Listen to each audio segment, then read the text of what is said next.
Magandang araw po sa ating lahat, mga minamahal kong kasama sa paglalakbay na ito ng pananampalataya at pagbabago. Maligayang pagdating sa ating espasyo kung saan ang pag-asa ay laging nagliliwanag at ang bawat hamon ay nagiging tulay patungo sa isang mas magandang bukas. Ngayon, may gusto akong ibahagi sa inyo na malalim na tumatagos sa puso at nagbibigay ng kalutasan sa mga pinakamasasalimuot nating problema, lalo na sa ating mga profesional na buhay. May mga pagkakataon ba sa buhay mo na pakiramdam mo ay nakatali ka, na ang iyong karera o profesional na landas ay parang puno ng mga buhol na hindi mo alam kung paano kalagan? Marahil, pilit mong inaabot ang isang pangarap sa trabaho, pero sa bawat pagsisikap mo, parang lalo lang itong nagiging komplikado.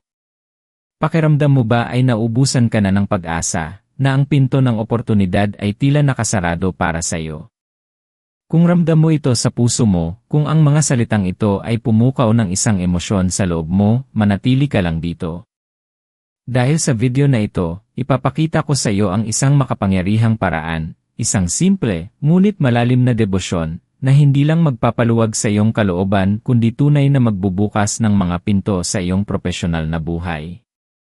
Ito ang kapangyarihan ng isang maikling rosaryo sa ating mahal na Birhen, ang Birheng tagapagkalag ng mga buhol, na siyang mag-aalis sa mga nakagapos sa iyo at magbibigay daan sa mga bagong simula. Handa ka na bang kalagan ang mga buhol na iyan at yakapin ang isang hinaharap na puno ng oportunidad at pag-asa? Kung simulan na natin ang ating paglalakbay. Sa paglalakbay ng buhay, hindi maiiwasan ang mga hamon. Pero may partikular na uri ng hamon na talagang sumusubok sa ating pananampalataya at lakas ng loob. Ito yung mga hamon na parang buhol, mahigpit, masalimuot, at minsan, pakiramdam mo ay imposibleng kalagan. Sino sa atin ang hindi nakaranas ng pagkabigo sa propesyon? Sino ang hindi nakaramdam ng pangamba sa kinabukasan ng kanyang karera? Marahil may isang taong katulad ni Ana. Si Ana ay isang masipag na fresh graduate, puno ng pangarap. Nagsumite siya ng daan-daang resume, pumunta sa maraming job interview, pero wala pa rin. Ang bawat rejection email ay parang isa pang buhol na humihigpit sa kanyang pag-asa. Pakiramdam niya ay hindi sapat ang kanyang pinag-aralan, na walang makakita sa kanyang potensyal. O kaya naman si Mang Tonyo. Mahigit 20 taon na siya sa kanyang trabaho, loyal at dedikado.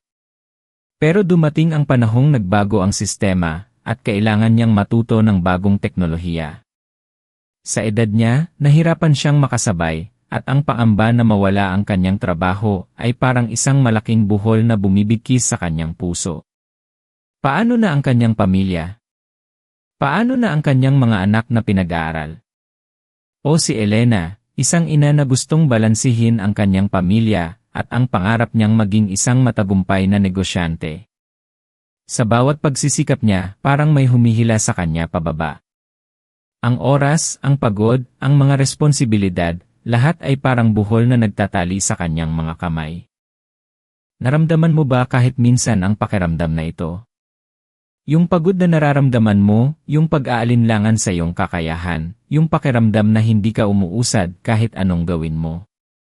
Gusto kong malaman mo, hindi ka nag-iisa. Ang mga buhol na ito ay parte ng buhay, pero ang mahalaga ay hindi tayo mananatiling nakatali. Hindi tayo dapat sumuko. At dito papasok ang isang malalim na misteryo at isang makapangyarihang pag-asa, ang ating mahal na Birheng tagapagkalag ng mga buhol.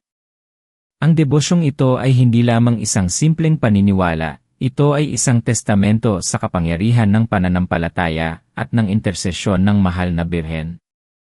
Nagsimula ito sa isang painting na nagpapakita sa mahal na Birhen na maingat na kinakalagan ang mga buhol sa isang puting ribbon. Ang mga buhol na ito ay sumasagisag sa mga problema, sa mga paghihirap, sa mga pagkakamali at kasalanan na nagpapahirap sa ating buhay. Ang mahal na Birhen, sa kanyang pagiging ina, ay handang tumulong sa atin na kalagan ang mga ito. Isipin mo, ang bawat buhol sa ribbon ay parang isang problema na nagiging balakid sa iyong profesional na pag-unlad. Maaaring ito ay isang matinding kompetisyon sa trabaho o kakulangan ng suporta mula sa iyong superiors. Pwede ring ito ay kawalan ng sapat na kaalaman o ang takot na sumubok ng bago. Lahat ng ito ay mga buhol na humahadlang sa pagbukas ng mga pinto ng oportunidad. Pero ang mahal na Birhen ay naririto upang tulungan tayo. Pero paano mo nga ba sisimulan ang paggamit ng debosyong ito upang kalagan ang mga profesional na buhol? Hindi mo kailangan ng isang mahabang seremonya. Hindi mo kailangan ng isang komplikadong ritual. Ang kailangan mo ay isang tapat na puso at isang malalim na pananampalataya. Dito papasok ang konsepto ng maikling rosaryo na ating tinutukoy. Hindi ito nangangahulugang kailangan mong magrosaryo ng 10 dekada araw-araw, lalo na kung limitado ang iyong oras. Ang ibig sabihin nito ay isang focused, intentional, at heartfelt na paglapit sa mahal na Birhen. Ito ay isang paglalaan ng ilang sandali sa iyong araw upang ilahad sa kanya ang iyong mga buhol na may buong tiwala na tutulungan kanya.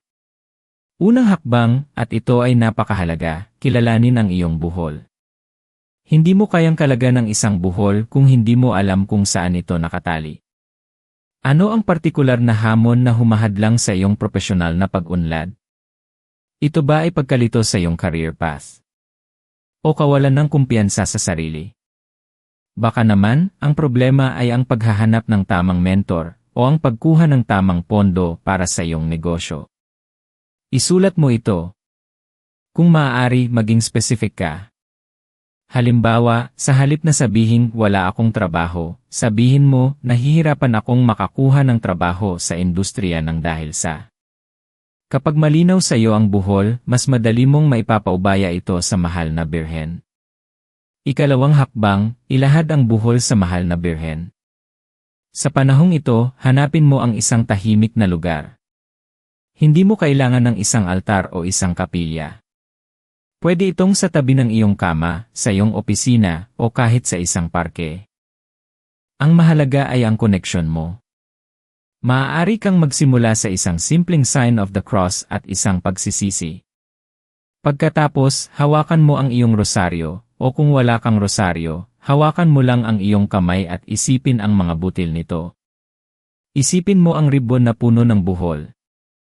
Sa bawat Hail Mary na iyong sasabihin, ipaubaya mo sa kanya ang isa sa iyong mga alalahanin, isa sa iyong mga buhol. Sabihin mo sa kanya, mahal na ina, ito po ang buhol na nagpapahirap sa akin sa aking karera, ang takot kong magsimula ng bago. Kalagan mo po ito para sa akin. O, mahal na ina, ito po ang buhol ng kawalan ng oportunidad sa aking propesyon. Ipinapaubaya ko po ito sa iyo. Minsan, ang pinakamalaking buhol ay nasa loob natin mismo. Ang kawalan ng kumpiyansa, ang takot na mabigo, ang pakiramdam na hindi tayo karapat-dapat. Ang mga ito ay mga buhol na nakatali sa ating puso at isipan, na pumipigil sa atin na abutin ang ating buong potensyal. Narinig ko na ang maraming kwento ng mga tao na may pangarap, may talento, pero kinakain ng takot. Si Lisa, isang gifted artist, ay takot na ibahagi ang kanyang sining sa mundo dahil sa takot na hatulan. Ang kanyang buhol ay ang takot sa pagkabigo at pagtanggi. Sa bawat stroke ng kanyang brush, ramdam niya ang bigat ng buhol na yon. Pero nang simulan niya ang kanyang maikling rosaryo, at inialay ang kanyang takot sa mahal na Birhen, isang pagbabago ang naganap. Hindi ito overnight. Hindi ito agad-agad. Pero unti-unti, naramdaman niya ang kapayapaan. Nagsimula siyang magpinta para sa kanyang sarili, pagkatapos ay para sa kanyang pamilya, at sa huli, naglakas loob siyang mag-post ng kanyang mga gawa online. At ang resulta? Isang maliit na komunidad ng mga taong humahanga sa kanyang sining, at ngayon, may mga kumukuha na sa kanya para sa mga komisyon. Ang kanyang profesional na pinto ay hindi nagbukas sa isang malaking sabog, kundi sa isang banayad na pagbubukas, puno ng pag-asa. Dahil ang pananampalataya ay hindi lamang pag-upo at paghihintay. Ang pananampalataya ay pagkilos. Kapag inialay mo ang iyong buhol sa mahal na Birhen, hindi ibig sabihin na wala ka nang gagawin. Ang ibig sabihin, hindi alin nag-iisa sa paggawa nito. Ang debosyong ito ay nagbibigay sa iyo ng lakas ng loob at kaliwanagan upang gawin ang mga kinakailangang hakbang. Ito ay nagpapatalas sa iyong intuwisyon at nagbubukas ng iyong isipan sa mga solusyon na hindi mo nakikita noon. Dehins ka pwedeng basta magdasal lang at wala kang gagawin. Ayon nga sa Santiago 2:17, ang pananampalataya na walang gawa ay patay. Matapos mong ilahad ang iyong buhol, kailangan mong kumilos ng may pananampalataya. Kung ang buhol mo ay ang kawalan ng trabaho, ang iyong pagdarasal sa mahal na Birhen ay dapat sundan ng masisigasig na paghahanap ng trabaho. Update ang resume. Network. Matuto ng bagong skills. Mag-attend ng mga training. Kung ang buhol mo ay ang takot na magsimula ng negosyo, pagkatapos mong manalangin, mag-research ka tungkol sa negosyo mo. Gumawa ka ng business plan. Maghanap ka ng mentor. Ang bawat maliit na hakbang na ito ay parang isang maingat na pagkalag ng buhol. At sa bawat hakbang, mararamdaman mo ang gabay ng mahal na Birhen. Hindi niya aalisin ang lahat ng pagsubok, pero bibigyan ka niya ng lakas at direksyon para malampasan ang mga ito. Hindi niya gagawin ang trabaho para sa iyo, pero sisisihin ay niya ng lakas ng loob at karunungan. Nasaan ka man ngayon, anong buhol man ang nakatali sa iyong propesyon, ilagay mo yan sa comments. Gusto kong malaman at manalangin kasama ka. Ang ating komunidad dito ay isang pamilya ng pananampalataya, at sama-sama nating haharapin ang mga hamon. Ang bawat komento ninyo ay nagbibigay sa akin ng insight kung paano pa ako makakatulong at nagpapakita na hindi tayo nag-iisa sa ating mga laban. Dahil sa pagbabahaginan, nagiging mas malakas tayo. Ang mga buhol sa ating buhay propesyonal ay madalas na nagdudulot ng stress, pagdududa, at kawalan ng pag-asa. Ngunit mayroong isang bagay na nais kong ipaalala sa iyo ngayon. Ang iyong potensyal ay mas malaki kaysa sa anumang buhol na nakaharang. Ang mahal na Birhen ay hindi lamang nag-aalis ng mga problema, siya ay nagbibigay ng kaliwanagan upang makita natin ang ating sarili sa tamang pananaw, upang matuklasan natin ang mga galing at kakayahan na pinagkaloob sa atin ng Diyos. Minsan, ang buhol ay hindi ang kawalan ng oportunidad, kundi ang kawalan ng paniniwala sa ating sarili. Ikaw ay hinubog ng Diyos para dahil isang malaking layunin. At ang layunin na iyon ay hindi dapat hadlangan ng anumang buhol. Isipin mo ang kwento ni Paulo. Si Paulo ay isang mahusay na arkitekto, ngunit nahihirapan siyang makahanap ng malalaking proyekto. Puro maliit na renovation lang ang kanyang nakukuha. Pakiramdam niya ay hindi sapat ang kanyang talento, na hindi siya napapansin sa industriya. Araw-araw siyang nagdarasal, pero parang walang nangyayari. Ang kanyang buhol ay ang pakiramdam ng pagkakawala at ang pangamba sa kanyang kakayahan. Sa payo ng kanyang kaibigan, sinimulan niya ang debosyon sa Birheng tagapagkalag ng mga buhol. Sa kanyang maikling rosaryo, inialay niya ang bawat takot at pagdududa na nararamdaman niya.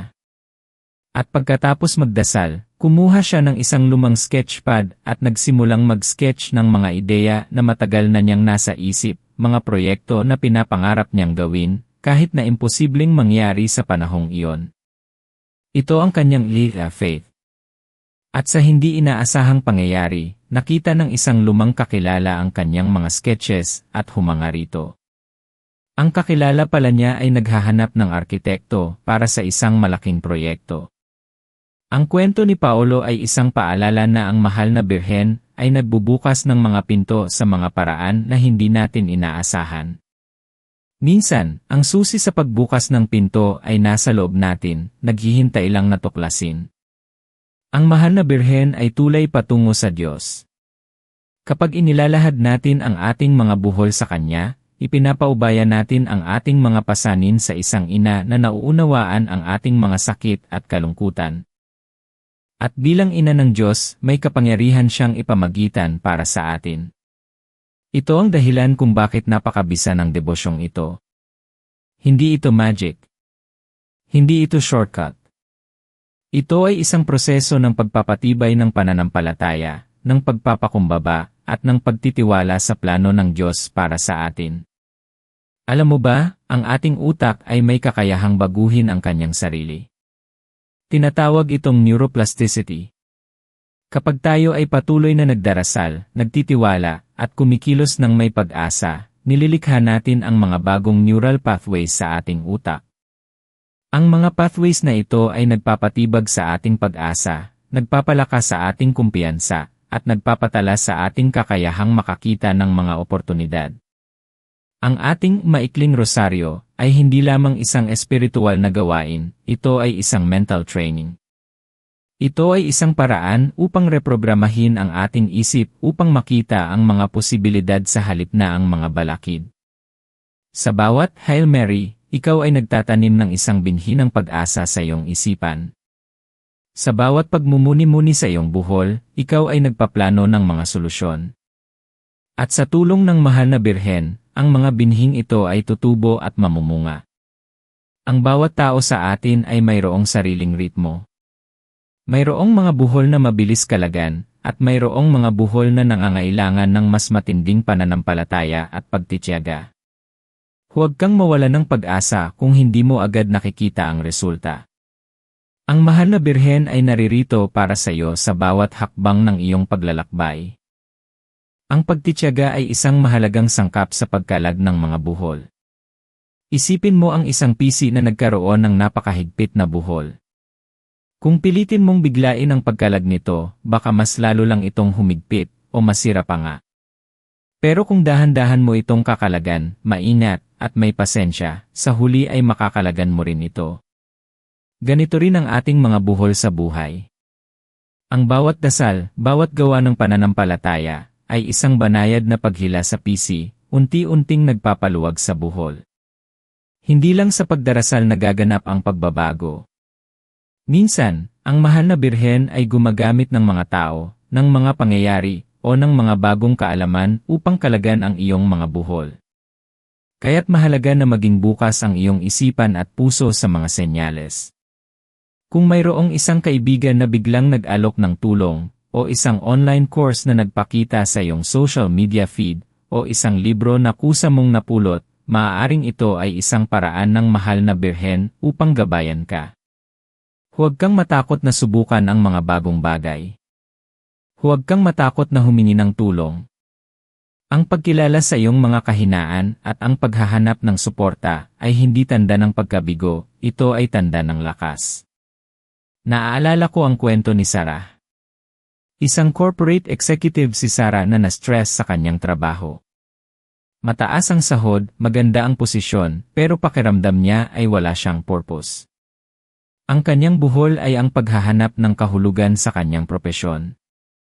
Sa kanyang imaikling rosaryo, inialay niya sa mahal na Birhen ang kanyang kalituhan at ang kanyang paghahanap ng tunay na calling.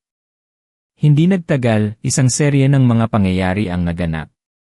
Nakilala niya ang isang non-profit organization na nangangailangan ng kanyang financial expertise.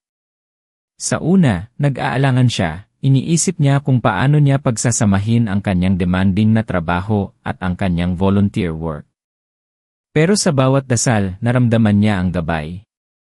Hindi niya iniwan ang kanyang trabaho agad, ngunit sinimulan niyang maglaan ng oras sa organisasyon.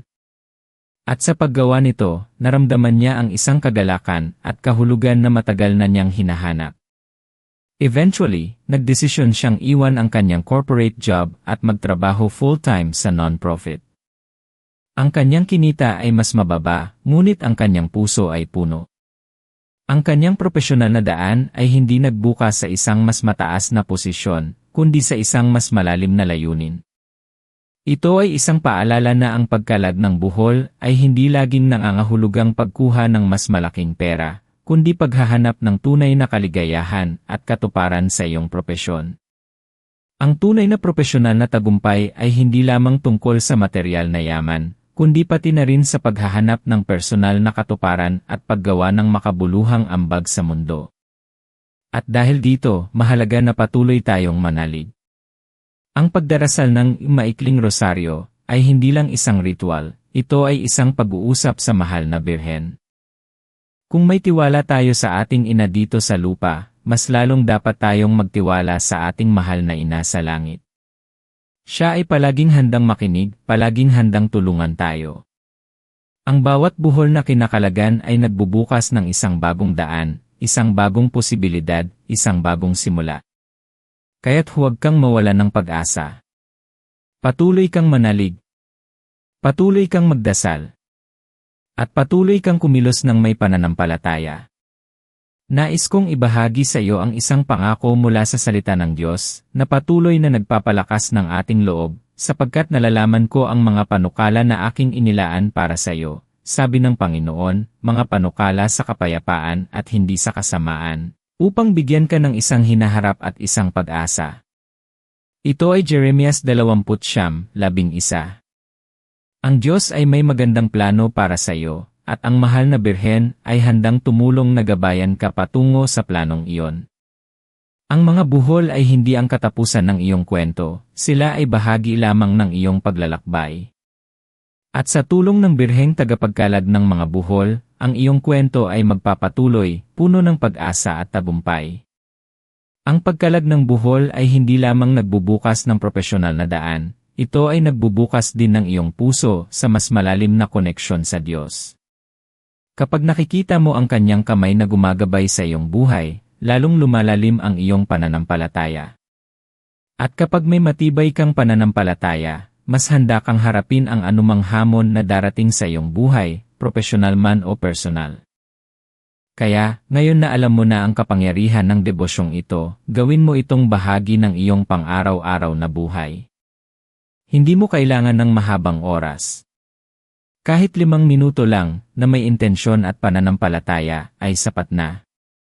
Nasa huli na tayo ng ating paglalakbay ngayon, ngunit ito ay simula pa lamang ng iyong bagong paglalakbay sa buhay propesyonal. Mahalaga na tandaan mo ang mga aral na ating napag-usapan, kilalanin ang iyong buhol, ilahad ito sa mahal na Birhen na may buong tiwala, at kumilos ng may pananampalataya. Ang bawat buhol na iyong ipinapaubaya sa kanya ay isang pinto na magbubukas sa mga bagong oportunidad. Ang bawat dasal ay isang hakbang patungo sa iyong pinapangarap na karera o negosyo. Huwag mong maliitin ang kapangyarihan ng pananampalataya ng isang simpleng puso. Ngayon, isara mo ang iyong mga mata o tingnan ang iyong sarili sa isip mo. Isipin mo ang iyong sarili na malaya mula sa mga buhol. Isipin mo ang iyong propesyonal na buhay na puno ng kagalakan, ng layunin, at ng saganang oportunidad. Visualisin mo ang iyong sarili na nagtatagumpay, na umuunlad, at nagbibigay ng inspirasyon sa iba. Ito ang hinaharap na nakalaan para sa iyo, ang hinaharap na ipinangako sa iyo ng Diyos, at ang mahal na Birhen ay naririto upang tulungan kang abutin ito. Tandaan mo, ikaw ay may natatanging galing at kakayahan. Hindi ka basta-basta. Hinubog ng Diyos para isang malaking layunin. Ang iyong paglalakbay ay mahalaga, at ang iyong kwento ay nararapat na maging puno ng pag-asa at pagtatagumpay. Yakapin mo ang paniniwalang ito at hayaan itong magbigay ng lakas sa bawat hakbang mo. Ngayon, maglaan tayo ng sandali upang manalangin sa ating mahal na Birheng tagapagkalag ng mga buhol. Sumama ka sa akin sa panalangin ito, at ilahad natin ang ating mga buhol ng may buong pagtitiwala. Mahal na Birhen Maria, aming ina, Birheng tagapagkalag ng mga buhol. Lumalapit po kami sa iyo ngayon na may pusong puno ng pag-asa at pagtitiwala. Kinikilala po namin ang iyong kapangyarihan bilang aming ina na laging nakikinig at laging handang tumulong. Sa harap mo po, inilalatag namin ang mga buhol na nagpapahirap sa aming buhay propesyonal at sa aming mga karera. Ipinapaubaya po namin sa iyo, mahal na ina, ang buhol ng kawalan ng trabaho. Ang pangamba po sa aming kinabukasan, ang pag-aalinlangan sa aming mga kakayahan, at ang kawalan ng oportunidad. Kalagan mo po ang buhol na ito, mahal na ina, at buksan ang mga pinto ng trabaho na ayon sa iyong kalooban, mga trabahong magbibigay sa amin ng dignidad, kagalakan, at kakayahang suportahan ang aming mga pamilya. Gabayan mo po kami sa paghahanap at paggawa ng aming makakaya, at naway makita namin ang iyong gabay sa bawat hakbang. Inilalahad din po namin sa iyo, mahal na ina, ang buhol ng pagkalito sa aming mga career path. Ang pakiramdam na kami ay nawawala, na hindi namin alam ang aming tunay na layunin sa propesyonal na buhay. Liwanagan mo po ang aming isipan, mahal na ina, at gabayan mo kami upang matuklasan ang aming mga natatanging talento at kakayahan. Tulungan mo po kaming makita ang direksyon na iyong nais para sa amin, upang ang aming mga propesyon ay maging instrumento ng paglilingkod at pagbabago. Ipinapaubaya po namin ang buhol ng takot sa pagkabigo, ang takot na sumubok ng bago, at ang takot sa pagharap sa mga hamon. Kalagan mo po ang buhol ng pag-aalinlangan sa aming sarili, mahal na ina. Ipaalala mo po sa amin na kami ay iyong mga anak, na pinagkalooban ng Diyos ng lakas at karunungan. Bigyan mo po kami ng lakas ng loob upang harapin ang bawat pagsubok, at ng pagtitiyaga upang magpatuloy sa kabila ng mga pagkabigo. Mahal na ina, kung may buhol man sa aming pinansyal na sitwasyon na direktang konektado sa aming propesyon, ilahad din po namin ito sa iyo. Ang buhol ng kawalan ng sapat na kita, ang bigat ng mga responsibilidad, at ang pangamba sa kakulangan. Kalagan mo po ang mga buhol na ito at ipamagitan mo po kami sa Diyos upang kami ay biyayaan ng kasaganaan at kapayapaan sa aming mga pinansyal na buhay, ayon sa iyong banal na kalooban. Mahal na ina, itinataas po namin ang lahat ng buhol na nakatali sa aming mga kamay, sa aming mga isipan, at sa aming mga puso. Tulungan mo po kaming magkaroon ng matibay na pananampalataya, upang sa bawat pagsubok, kami ay laging magtiwala sa iyong pagmamahal at pag-aruga. Patnubayan mo po kami sa bawat desisyon, sa bawat hakbang, upang ang lahat ng aming gagawin ay magbigay papuri sa Diyos. Pinupuri po namin kayo, mahal na Birheng tagapagkalag ng mga buhol. Salamat po sa iyong walang sawang pagmamahal at intersesyon.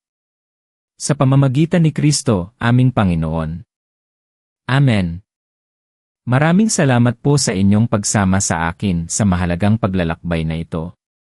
Umaasa ako na ang mensahe at ang debosyong ito ay nagbigay sa inyo ng pag-asa at bagong pananaw sa inyong propesyonal na buhay. Kung nagustuhan mo ang video na ito, at kung naramdaman mo ang gabay ng mahal na Birhen sa iyong puso, huwag mong kalimutang mag-subscribe sa channel na ito at i-click ang notification bell. Para hindi mo mapalampas ang susunod nating paglalakbay, at para patuloy tayong lumago bilang isang pamilya ng pananampalataya. Ibahagi mo rin ang video na ito sa mga mahal mo sa buhay na sa tingin mo ay nangangailangan din ng pagkalag ng buhol sa kanilang propesyonal na buhay. Maaaring ito ang sagot sa kanilang mga panalangin. At kung handa ka nang mas palalimin pa ang iyong pananampalataya at matuto ng iba pang mga paraan upang palakasin ang iyong koneksyon sa Diyos, panoorin mo rin itong video na ito na lumalabas ngayon sa iyong screen. Hanggang sa muli, tandaan, ikaw ay mahalaga at ang iyong mga buhol ay kayang kalagan. Manalig ka lang. Pagpalain kayo ng mahal na Birhen at ng Poong May Kapal. Amen.